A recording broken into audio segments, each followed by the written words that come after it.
하나님의 오늘 우리에게 주신 말씀은 로마서 6장 15절에서 23절까지의 말씀입니다. 로마서 6장 15절에서 23절까지의 말씀을 봉독해 올리겠습니다. 그런즉 어찌하리요? 우리가 법 아래 있지 아니하고 은혜 아래 있으니 죄를 지으리요? 그럴 수 없느니라. 너희 자신을 종으로 내주어 누구에게 순종하든지 그 순종함을 받는 자의 종이 되는 줄을 너희가 알지 못하느냐? 혹은 죄의 종으로 사망에 이르고 혹은 순종의 종으로 의에 이르느니라. 하나님께 감사하리로다. 너희가 본래 죄의 종이더니 너희에게 전하여 준 바 교훈의 본을 마음으로 순종하여 죄로부터 해방되어 의에게 종이 되었느니라. 너희 육신이 연약함으로 내가 사람의 예대로 말하느니 전에 너희가 너희 지체를 부정과 불법에 내주어 불법에 이른 것 같이 이제는 너희 지체를 의에게 종으로 내주어 거룩함에 이르라. 너희가 죄의 종이 되었을 때에는 의에 대하여 자유로웠느니라. 너희가 그때에 무슨 열매를 얻었느냐?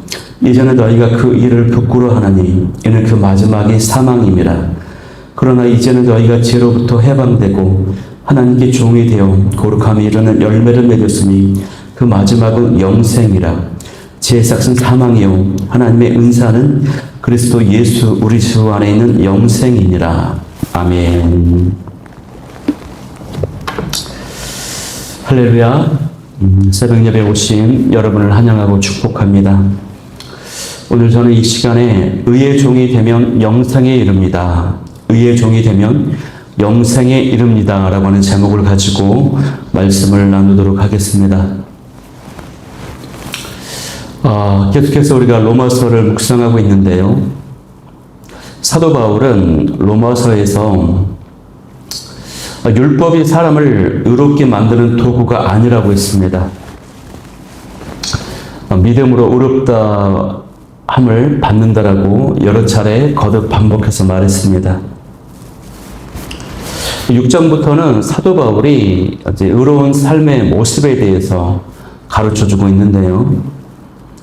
율법은 사람을 의롭게 만드는 도구가 아니고 오히려 이 인류는 아담 안에서 죄와 사망의 종으로 살아왔기 때문에 오히려 율법이라고 하는 것이 죄악을 더욱 분명하게 드러내는 역할을 한다라고 설명했습니다. 사도 바울은 하나님의 통치 영역과 죄의 통치 영역을 비교하면서 또 그렇게 구원 과정을 설명하면서 이 성도는 이제 죄의 영역에서 죄의 세력 가운데 있다가 하나님의 통치 영역으로 넘어왔다라고 설명했습니다. 그렇기 때문에 하나님의 영역, 하나님의 법의 지배를 받게 된 성도는 이제 그에 따른 합당한 삶을 살아야 된다라고 어제 우리가 나누었죠. 그래서 죄 아래 있지 않다고 은혜 아래 있다고 말했습니다. 그런데 이런 설명을 들은 유대인들 입장에서는 이렇게 말하는 이 바울에게 이렇게 질문할 수 있습니다. 그렇다면 율법을 지킬 필요가 없는 것인가? 라고 하는 질문이고요. 또 우리가 은혜 아래 있고 은혜가 우리를 다스린다면 죄를 지어도 괜찮은 것은 아닌가 하는 이런 그런 질문이 있을 수 있습니다. 바울은 이에 대해서 단호히 그럴 수 없다라고 답합니다. 어제 본문에도 그렇고요. 오늘 본문에서도 그렇습니다. 그 내용이 15절 말씀입니다. 성도가 율법 아래 있지 않다라고 하는 말은요. 죄의 권세와 율법의 조주에서 해방되었다라고 하는 것을 의미하는 것입니다. 그러니까 그것이 마음대로 살 수 있다라고 하는 이 무제한적인 자유를 의미하는 것이 아니라는 것이에요. 사도 바울 자신도 이 스스로를 그리스도의 종이라고 불렀습니다. 바울은 죄에서 해방된 사람은 이제는 의의 종이 되었다는 것입니다. 또 다른 구속의 상태에 있게 되었다고 말해요. 즉 하나님의 말씀에 하나님의 통치 아래 있게 되어서 하나님께서 원하시는 열매를 맺는 생활을 해야 된다고 하는 것입니다. 그래서 사도 바울은 16절 말씀에서요. 너희 자신을 종으로 드리라고 권면합니다. 여기 16절에 나오는 이 종에 해당하는 헬라어 단어는 둘로스라고 하는 뜻입니다. 청직이나 집사를 가리키는 디아코노스하고는 다른 의미예요. 여기 둘로스라고 하는 의미는 절제 주인에게 예속되어 있는 상태를, 노예를 가리키는 것입니다. 자신의 주권이나 선택이나 의지가 없어요.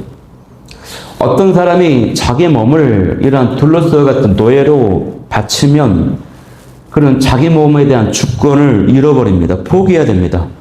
오직 주인에 대한 철저한 복종만 있을 뿐입니다. 여기 사도 바울이 16절 말씀에서 종으로 내준다라고 하는 의미가 그런 의미예요. 자신을 노예로 바치는 것입니다. 죄에게 바치면 죄의 노예가 되는 것이고 의에게 바치면 의의 노예가 되는 것입니다. 죄의 종이 되면 사망에 이르게 되고 의에게 바치면 순종의 종이 되어서 영생을, 생명을 그 열매로 맺게 되는 것입니다.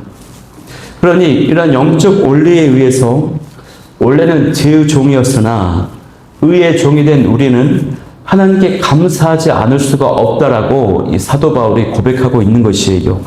그 내용이 7절 말씀입니다. 하나님께 감사하리로다 이렇게 시작되고 있어요. 사도 바울에게 있어서 이 행위라고 하는 것은요, 의로움을 얻기 위한 어떤 조건이나 수단이 아니라 이미 의롭다 하심을 받은 성도의, 또 받은 사람들의 삶에서 나타나는 자연스럽게 맺어지는 열매라고 하는 것입니다. 반드시 나타나게 되는 결과라고 하는 것이에요. 유대인들은 이 선택받은 백성으로서 이 그 관계를 유지하기 위해서 율법을 지켜야 된다고 생각했습니다. 그러나 사도 바울은 보다 더 넓은 우주적 그리고 종말론적 관점에서 이 의를 설명하고 있어요. 인간이 죄와 사망의 지배에서 벗어나 은혜와 생명의 다스림 아래 들어온 것은 인간의 어떤 행위와도 무관합니다. 전적인 하나님의 선택하심이고 계획하심이고 은혜입니다. 죄의 지배를 받는 사람은 율법을 아무리 지켜도 결국 사망에 이르게 될 뿐입니다. 그러나 하나님의 은혜 아래 있는 사람은요, 생명에 이르게 되고 그들의 삶에는 새로운 형태의 순종과 거룩함과 의로움과 같은 열매들이 가득 나타나게 된다라고 하는 것이에요.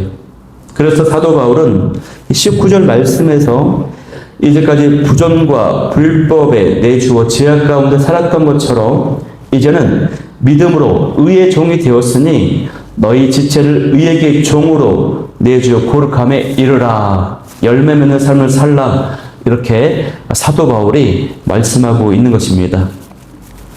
오늘 읽었던 이후에 나오는 20절부터 23절까지의 말씀도요, 넓은 의미에서 같은 그런 의미의 반복인 것입니다. 우리가 죄의 종이었을 때는 죄의 종이었기 때문에 죄에 대해서는 묶여 있었고 의에 대해서는 자유로웠어요. 의를 행하지 않아도 아무런 죄책감도 없고 그게 그냥 그렇게 자연스러운 일이었습니다. 그러나 그때는 열매를 맺을 수 없었죠. 그러나 돌아보면 그때의 삶은 부끄러운 것이었고 결국 마지막 남은 것은 사망밖에 남는 것이 없었다는 것이에요. 그러니 이제는 죄로부터 해방되어서 하나님의 종이 되었기 때문에 거룩함의 열매를 맺어서 결국 영생에 이르게 되어야 한다라고 하는 것입니다. 죄의 시작은 사망이고 하나님의 은사, 즉 하나님의 구원의 은혜는 예수님 안에 있는 영생을 가져다 주는 것입니다. 여러분, 그러면 어떻게 하면 우리가 의에게 종이 되어서 순종과 거룩함의 열매를 맺을 수 있을까요? 세 가지 나누고자 하는데요. 첫 번째는 우리가 의의 종이 되었다고 하는 사실을 꼭 기억해야 됩니다. 명심해야 됩니다. 로마서 6장 16절 오늘 본문에서 보듯이 너희가 누구에게 종으로 순종하든지 그 순종함을 받는 자의 종이 되는 줄을 알지 못하느냐라고 질문했어요. 우리는 이전에 죄의 종이었으나 이제는 복음을 통해서 의의 종이 되었습니다. 의의 종으로 신분이 바뀌었다고 하는 것이에요. 그러나 의의 종이 된 우리에게도 여전히 죄의 유혹은 찾아옵니다. 이때 다시 죄악의 종으로 돌아가지 않으려면 우리가 은혜 아래 있다고 하는 사실을 절대 잊지 말아야 됩니다. 이것이 첫 번째입니다. 의의 종이 되었다고 하는 분명한 정체성이 우리 안에 확립이 되어 있어야 된다고 하는 것입니다. 내가 누구인지, 내가 어떤 존재인지, 또 과거에는 어떤 존재였었는지, 어떤 은혜와 사랑을 현재 입은 자인지 이런 것들을 명확하게 아는 것이에요. 그것을 잊지 않는 것입니다. 우리가 여전히 죄인 되었을 때에 예수님께서 우리를 구원하시기 위해 이 땅에 오셨고 십자가의 고통을 묵묵히 감당하셨습니다. 예수님이 흘리신 보혈로 우리는 죄에서 자유하게 되었고 은혜 아래 살아가게 되었습니다. 그리고 그 은혜는 우리가 살아가는 모든 날에 함께 합니다. 그러므로 매일 예수님이 베푸신 사랑과 은혜를 기억하면서 의의 종답게 살아가기를 결단해야 될 줄 믿습니다. 두 번째요, 우리를 의의 종으로 삼아주신 예수님께 마음으로 순종해야 된다고 하는 사실입니다. 이 본문 17절 말씀에서 마음으로 순종해야 된다고 하는 것을 강조하고 있기 때문이에요. 교훈의 본을 마음으로 순종하여 죄로부터 해방되어 의에게 종이 되었느니라. 아멘. 우리는요, 예수님의 십자가 사랑과 은혜에 감사합니다. 그리고 그 진정한 감사는 어떻게 나타나야 되느냐 하냐면 마음의 순종으로 연결되어야 되는 것입니다. 마음으로 순종한다고 하는 것은 내 삶의 주권을 예수님께 맡기고 내 뜻과 생각보다 예수님의 말씀과 마음을 따르기로 결단하는 것입니다. 이렇게 순종할 때 우리는 고난이나 핍박 가운데서도 의의 종으로 흔들림 없이 살아갈 수가 있게 되는 것이에요. 세 번째는요, 우리가 의의 종으로서의 삶을 실제 행동으로 살아나야 된다고 하는 것입니다. 그것이 19절의 내용입니다. 이제는 너희 지체를 의에게 종으로 내주어 거룩함에 이르라. 의의 종이 되어 거룩함에 이른다고 하는 것은 주인이신 예수님을 닮아서 우리의 삶으로 그 신분을 증명하는 것을 의미합니다. 그러나 그리스도인의 삶의 자리란 결코 편안한 곳이 아닙니다. 세상은 정의보다 불의가 더 두드러워지고 화합보다 이 갈등이 깊어지며 평안보다는 두려움이 가득한 곳입니다. 그럼에도 우리는 이러한 세상 속에서 신음하는 영혼들을 품어야 될 줄 믿습니다. 예수님의 찢기신 손과 발이 되어서 우리가 그 영혼들을 섬겨야 될 줄 믿습니다. 그리스도의 마음을 닮은 삶으로 세상에 잃어버린 영혼들을 하나님께 인도하는 의로운 종으로 살아갈 수 있는 저와 여러분이 될 수 있기를 소망합니다. 정리하겠습니다. 내가 거룩한 의의 종이 되었다고 하는 이 사실, 내가 어떤 존재인지 바른 정체성을 가지고 하나님의 은혜와 사랑에 진심으로 감사하는 순종의 마음을 지니고 또 나의 실제의 삶이 의로운 거룩한 지체, 무기가 되어서 그런 말과 손과 발과 행실이 되어서 그렇게 살아갈 때에 구원받은 자로서의 합당한 삶을 살아가게 되는 줄 믿습니다.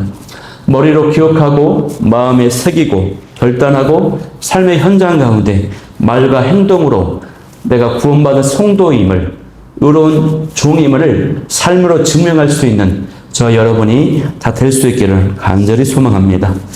오늘 로마서 6장 후반부 말씀을 기억하면서 말씀을 잡고 기도하기를 원하는 기도 제목은요. 첫 번째, 내가 이제는 믿음으로 의의 종이 되었다는 사실을 명심하게 하여 주옵소서.